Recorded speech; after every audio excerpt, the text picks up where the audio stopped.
समस्या का हल। गांव देवपुर में एक युवा लड़का अर्पित रहता था। वह होशियार था, लेकिन हर छोटी समस्या पर घबरा जाता था। अगर कोई कठिनाई आती तो वह निराश हो जाता और हार मान लेता। उसके पिता राजेश गांव के सबसे बुद्धिमान व्यक्ति माने जाते थे। उन्होंने अर्पित को समझाने की बहुत कोशिश की कि जीवन में हर समस्या का हल होता है, लेकिन अर्पित को यह समझ नहीं आता था। एक दिन गांव में एक बड़ा उत्सव होने वाला था। मेले की तैयारियां जोरों पर थीं।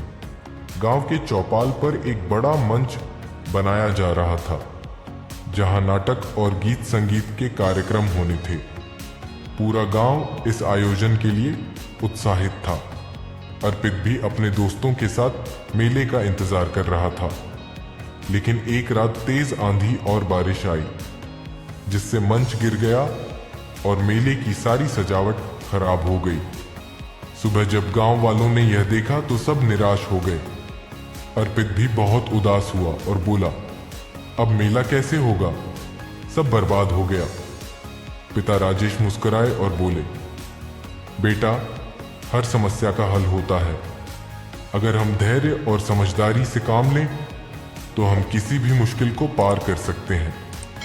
अर्पित ने सवाल किया, लेकिन इतनी जल्दी मंच कैसे बनेगा? इतनी मेहनत फिर से कैसे होगी? राजेश ने गांव वालों से कहा, अगर हम सब मिलकर काम करें तो कुछ भी असंभव नहीं है। गांव के सभी लोग इकट्ठा हुए और मंच को दोबारा बनाने की योजना बनाई। किसी ने लकड़ी जुटाई, किसी ने रस्सियां बांधी और किसी ने सजावट की जिम्मेदारी ली। अर्पित भी अपने दोस्तों के साथ मदद करने लगा।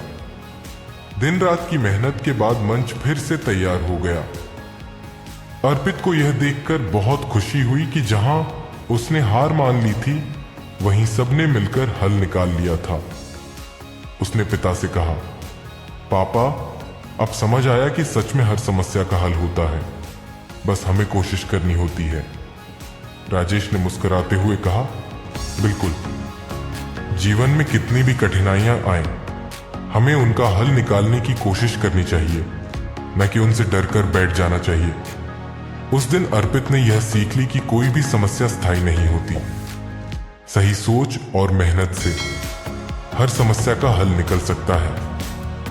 मेले का आयोजन सफल रहा और पूरा गांव खुशी से झूम उठा। अर्पित अब एक नया इंसान बन चुका था, जो किसी भी समस्या का सामना करने के लिए तैयार था।